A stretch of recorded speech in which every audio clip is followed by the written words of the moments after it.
Aujourd'hui, nous allons parler de cette nouvelle concernant la crypto-monnaie Radio Kaka Raka. Je ne sais pas si vous êtes au courant ou pas, mais ne vous inquiétez pas quand on va en parler tout de suite.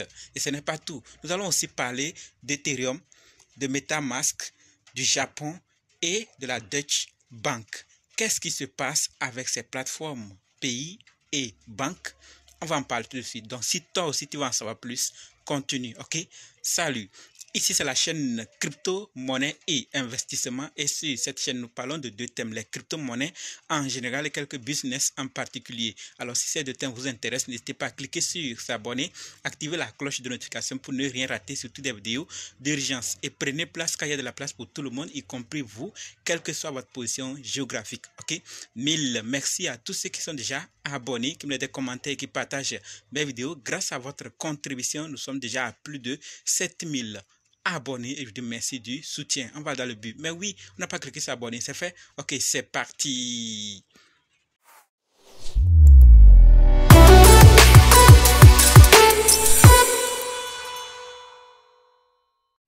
Alors, si toi qui me suis actuellement, tu veux savoir comment analyser une crypto-monnaie, comment acheter une crypto-monnaie, comment vendre une crypto-monnaie, comment sécuriser une crypto-monnaie, alors sache que tu es au très bon endroit, car il y a une formation disponible qui peut t'aider à le faire toi-même, sans l'aide de personne. Bref, être indépendant. Donc, quels que soient les cas, si vous êtes débutant ou ancien, si vous êtes intéressé, préparez juste un budget de 20 000 francs CFA ou 35 $ ou 30 € et dites simplement, je veux ta formation.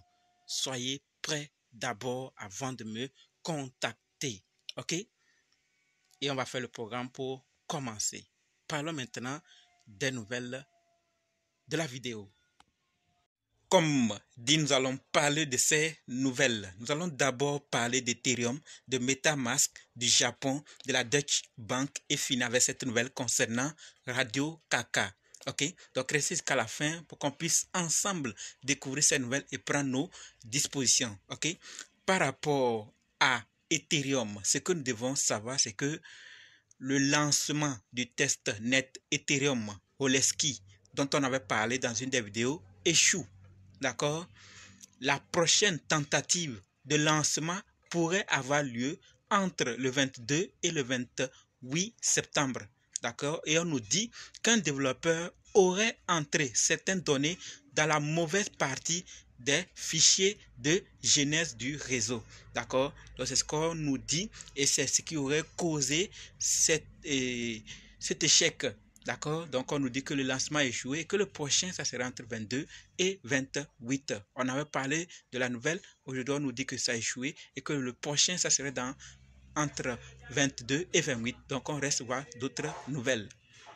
Parlons maintenant de la deuxième nouvelle qui concerne MetaMask. Et la nouvelle, c'est que des hackers viennent de vider le MetaMask de Mark Cuban, investisseur, milliardaire et propriétaire des Dallas Mavericks, d'accord, d'environ 870 000 $. C'est énorme. Cuban a confirmé qu'il avait été piraté et il a mis en sécurité ce qui restait. Voilà donc ce que je tenais à partager avec vous par rapport à MetaMask et à son utilisateur Mark Cuban. Beaucoup d'argent parti. Qu'est-ce qui va se passer après? C'est l'avenir qui va nous dire. Maintenant, on passe à la troisième nouvelle qui concerne le Japon. La nouvelle, c'est que le Japon va autoriser les startups à lever des fonds en émettant des crypto-monnaies plutôt que des actions. Intéressant, n'est-ce pas? On nous dit que ce système ne s'appliquerait qu'à une catégorie de fonds connue sous le nom d'Investment Business Limited Partnership. Et on nous dit que cette mesure remarquable vise à exonérer les entreprises locales de l'impôt de fin d'année sur les gains non réalisés des crypto-monnaies. Donc, ils veulent exonérer les entreprises locales. C'est ce que le Japon pense faire et va autoriser les startups à lever des fonds en émettant des crypto-monnaies plutôt que des actions. C'est-à-dire, dans votre pays, par exemple, d'accord, on dit désormais que si tu as un startup ou tu veux créer ton startup, tu peux émettre les crypto-monnaies pour financer ton projet, pour faire quoi que ce soit. Vous voyez? Donc ça aussi, on est en train d'aller où? Adoption vers crypto-monnaie. On met ça maintenant dans appel à investissement et ceux qui vont maintenant acheter, ça va aider le projet pour se réaliser. Vous voyez? Donc, c'est ce que je voulais partager. Et maintenant, on passe à la 4e nouvelle où nous allons parler de la Deutsche Bank. La nouvelle, c'est que la Deutsche Bank, la plus grande banque d'Allemagne, proposera la conservation de crypto-monnaies et de tokenisation d'actifs numériques en collaboration avec la fintech suisse Taurus. D'accord? Et on nous dit également que comme l'espace des actifs numériques devrait englober des milliards de dollars d'actifs, il sera forcément considéré comme l'une des priorités des investisseurs et des entreprises, a déclaré Paul Mallet, responsable mondial des titres chez Deutsche Bank. Voilà donc ce que nous voyons sous nos yeux actuellement, la Deutsche Bank.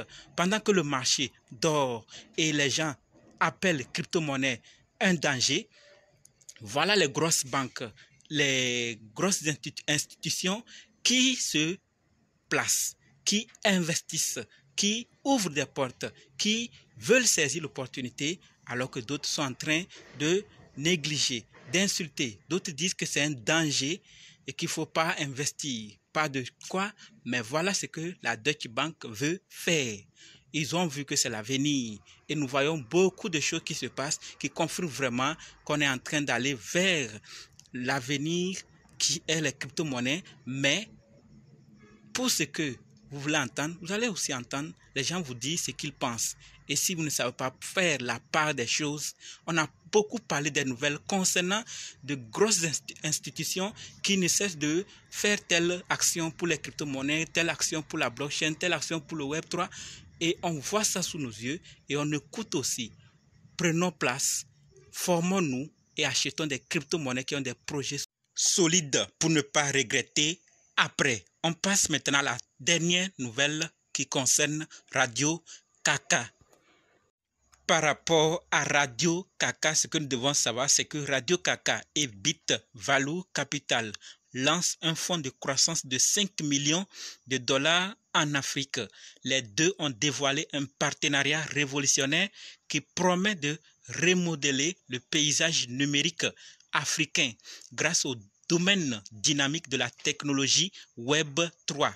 Et cela ouvre la voie à une profonde transformation numérique à travers le continent. Voilà donc ce que Radio Kaka est en train de faire.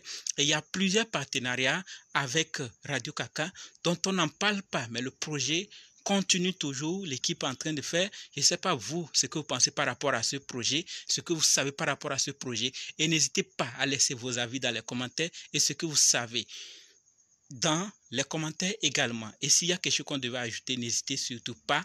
Et maintenant, on se donne rendez-vous dans d'autres vidéos et dans les commentaires. N'oubliez pas de nous rejoindre sur Telegram, WhatsApp, Facebook. Les liens sont dans la description. Et pour ceux qui sont prêts pour la formation, dites simplement, je suis prêt, je veux votre formation. On fait le programme et on commence en fonction de votre disponibilité. D'accord? Le lien dans la description. Je vais le laisser aussi dans les commentaires. Je vais l'épingler là-bas pour que vous puissiez rapidement nous rejoindre. On fait le programme et on commence. OK? Merci.